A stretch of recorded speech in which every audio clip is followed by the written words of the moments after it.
Hello students, let's start our lecture number 3, subject biology। तो इसमें हमारा टॉपिक शुरू होगा एक्टिव एंड पैसिव ट्रांसपोर्ट का।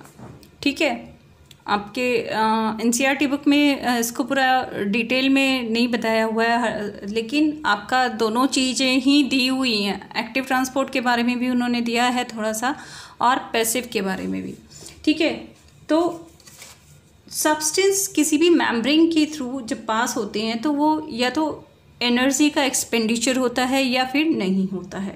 ठीक है, सो विदाउट और with the expenditure of energy substance में पास थ्रू द मेम्ब्रेन। किसी भी मेम्ब्रेन के थ्रू जब सब्सटेंस पास होते हैं तो या तो एनर्जी खर्च होती है या फिर नहीं होती है। क्लियर? तो इसी तरीके से उसी के अकॉर्डिंग हमारे दो तरह के ट्रांसपोर्ट सिस्टम होते हैं, एक एक्टिव ट्रांसपोर्ट हम जिसको बोलते हैं और एक होता है passive transport. So let's start our first passive transport, जो आपकी बुक में दिया हुआ है passive transport.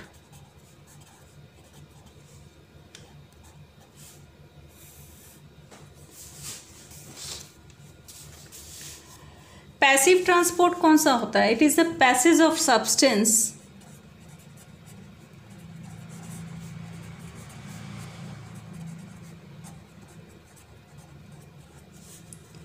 across the plasma membrane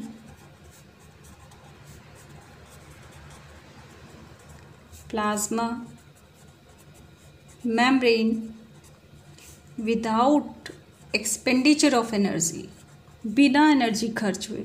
ठीक है, विदाउट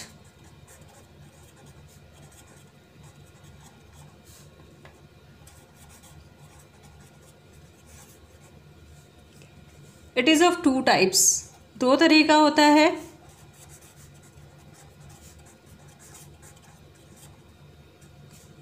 कौन कौन से पढ़ने वाले हैं आप? एक है आपका डिफ्यूजन और दूसरा है आपका ऑस्मोसिस। ठीक है, ये दोनों ही हम प्रोसेस जो है इसमें अपने लेक्चर में डिस्कस करेंगे। सो डिफ्यूज़न वैसे तो आपने केमिस्ट्री में भी पढ़ा है डिफ्यूज़न।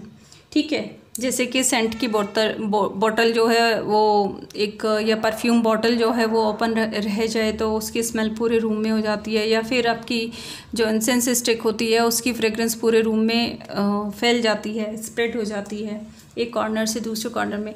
अब क्या होता है, तो ये प्रोसेस कौन सा होता है? ये आपका वही डिफ्यूज़न का प्रोसेस होता है। इसी तरह से कॉपर सल्फेट को आप वाटर में आपने डिज़ोल्व किया था तो क्या हुआ था? ब्लू कलर का हो गया था वाटर, या पोटेशियम परमैंगनेट आपने वाटर के अंदर ऐड किया तो वो आपका पर्पल कलर का हो गया था। ठीक है, तो ये पूरा का पूरा प्रोसेस क्या होता है? डिफ्यूज़न का प्रोसेस होता है। लेकिन जब ये डिफ्यूज़न हम सेल के अंदर बात कर रहे हैं तो diffusion across the cell membrane, diffusion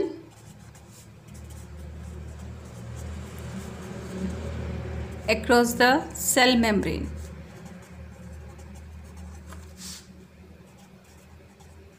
cell membrane के थ्रू कैसे होता है डिफ्यूज़न? देखिए, जो भी मेटाबॉलिक गैसेस हैं आपकी, मेटाबॉलिक गैसेस कौन सी हैं? जैसे कि आपकी carbon dioxide and oxygen, they move out और एंड इनटू द सेल्स, या तो बाहर जाती हैं या फिर सेल के अंदर एंटर करती है through the process of diffusion, diffusion के थ्रू। अब दो तरह के प्रोसेस होते हैं सेल के अंदर, एक होता है रेस्पिरेशन,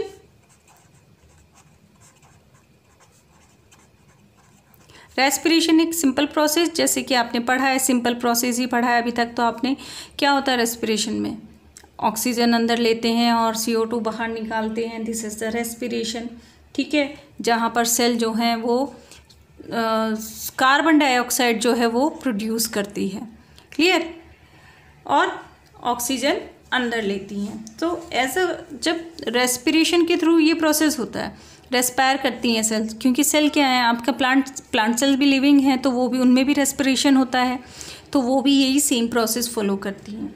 तो वो जब कार्बन डाइऑक्साइड जो है प्रोड्यूस करती हैं, तो कार्बन डाइऑक्साइड का कॉन्सेंट्रेशन सेल के अंदर जब इंक्रीज़ हो जाता है, सेल के अंदर इंक्रीज़ हो जाता है कार्बन डाइऑक्साइड का इंक्रीज़ हो जाती है तो क्या होगा, उसका कॉन्सेंट्रेशन कहाँ इंक्रीज़ हो गया है, सेल के अंदर, ठीक है, as compare to the outside, increase in the cell,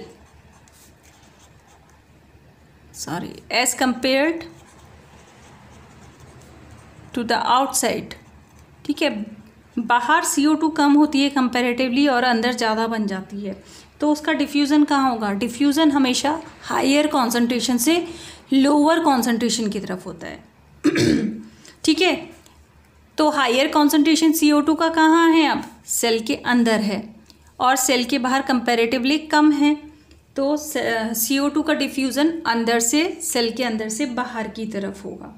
similarly इसी तरीके से ऑक्सीजन है, जो कॉन्सेंट्रेशन होता है ऑक्सीजन का is always higher in the external environment, ठीक है, external medium as compare to the cell, ठीक है। तो क्या होता है यहाँ पर जब भी रेस्पिरेशन होता है तो अंदर ऑक्सीजन कम होता है और सेल के बाहर ऑक्सीजन ज़्यादा होता है, तो इसलिए उसका डिफ्यूज़न बाहर से अंदर की तरफ होता है। क्लियर हो गया प्रोसेस। जैसे कि सिंपली हम एक अमीबा में देख लेते हैं। सपोज ये करिए कि आपकी ये अमीबा सेल है, ओके। तो अगर यहाँ पर अमीबा आपका एक्वेटिक आपका ऑर्गेनिज्म है, ओके, तो मोर O2 in water, oxygen water में ज़्यादा है और अंदर क्या है, कम है, लेस O2 इन सेल, इसके अंदर ऑक्सीजन कम है, तो इसका मूवमेंट कहाँ से कहाँ होगा, बाहर से अंदर की तरफ होगा। अब क्या हुआ है, ये ऑक्सीजन कहाँ यूज़ हो गई है, रेस्पिरेशन में यूज़ हो गई है और क्या प्रोड्यूस हुआ है, CO2, तो मोर CO2 इन सेल, और यहाँ क्या है, बाहर की तरफ ऑक्सीजन कम है, लेस CO2 इन वाटर, ठीक है। तो इसका मूवमेंट कहाँ से कहाँ होगा, ज़्यादा कहाँ है, सेल के अंदर है, तो अंदर से बाहर की तरफ होगा। इस तरीके से ये पूरा प्रोसेस चलता रहता है। तो ये सारा का सारा ये ऑक्सीजन जो अंदर जा रही है या फिर CO2 बाहर निकल रही है, it is because of the diffusion. ये सारा का सारा प्रोसेस जो होता है वो डिफ्यूज़न के थ्रू होता है, ठीक है। Oxygen diffuses from outside to inside and CO2 from inside to outside. Clear हो गया। तो ये होता है सिंपली डिफ्यूज़न। अब इसका इम्पोर्टेंस क्या है, डिफ्यूज़न का इम्पोर्टेंस क्या है, क्यों इम्पोर्टेंट है ये, इम्पोर्टेंस ऑफ डिफ्यूज़न।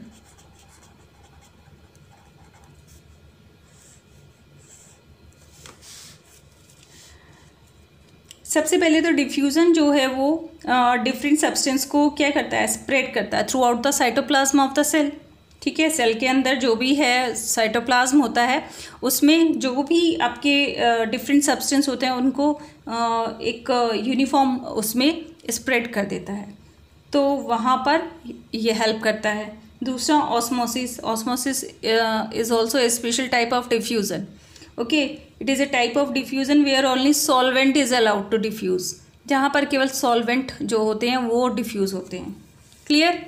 दूसरा गैसियस एक्सचेंज में हेल्प कर रहा है। यहाँ पर आप देख रहे हो कि गैसियस एक्सचेंज हो रहा है। रेस्पिरेटरी गैसेस जो हैं आपके ऑक्सीजन एंड कार्बन डाइऑक्साइड, ये जो हैं सेल्स के और सेल के आउटर एनवायरनमेंट के बीच में इनका डिफ्यूज़न होता है। तीसरा जो ट्रांसपीरेशन है, ट्रांसपीरेशन क्या है, transpiration is a loss of water, loss of water, ठीक है, from the aerial part of the plants. जो प्लांट के एरियल पार्ट्स हैं, एरियल मतलब हवा में जो हैं, यानी कि स्टेम, लीव्स वगैरह जो भी हैं आपकी, इनसे लॉस ऑफ वाटर होता रहता है लगातार, तो उसे हम ट्रांसपीरेशन बोलते हैं। और ये लॉस ऑफ वाटर कैसे होता है, ये ट्रांसपीरेशन कैसे होता है, थ्रू द डिफ्यूज़न, ये भी डिफ्यूज़न के थ्रू होता है, ओके। इसके अलावा एरोमा, आपके फ्लावर्स की जो स्मेल है वो पूरे एनवायरनमेंट में स्प्रेड हो जाती है because of the diffusion. Clear that.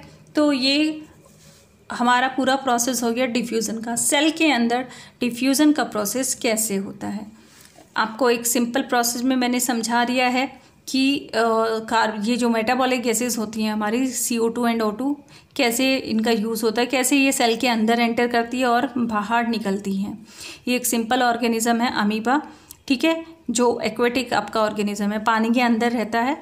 तो पानी के अंदर कहाँ से लेगा वो ऑक्सीजन, कहाँ से ऑब्टेन करेगा? ऑब्वियसली डिसॉल्व्ड ऑक्सीजन यूज़ करेगा जो वाटर के अंदर डिसॉल्व होती है। तो बाहर की तरफ ऑक्सीजन कम है, इसके सेल्स के अंदर कम हो जाती है क्योंकि रेस्पिरेशन करते रहते हैं तो अंदर ऑक्सीजन की कमी हो जाती है, तो वो बाहर से ऑक्सीजन अंदर की तरफ आती है, हायर कॉन्सेंट्रेशन से लोअर कॉन्सेंट्रेशन की तरफ। इसी तरीके से अंदर CO2 ज़्यादा प्रोड्यूस हो जाती है, तो फिर CO2 का मूवमेंट कहाँ से कहाँ होगा? अंदर से, सेल के अंदर से सेल के बाहर की तरफ होता है through the process of diffusion. Alright,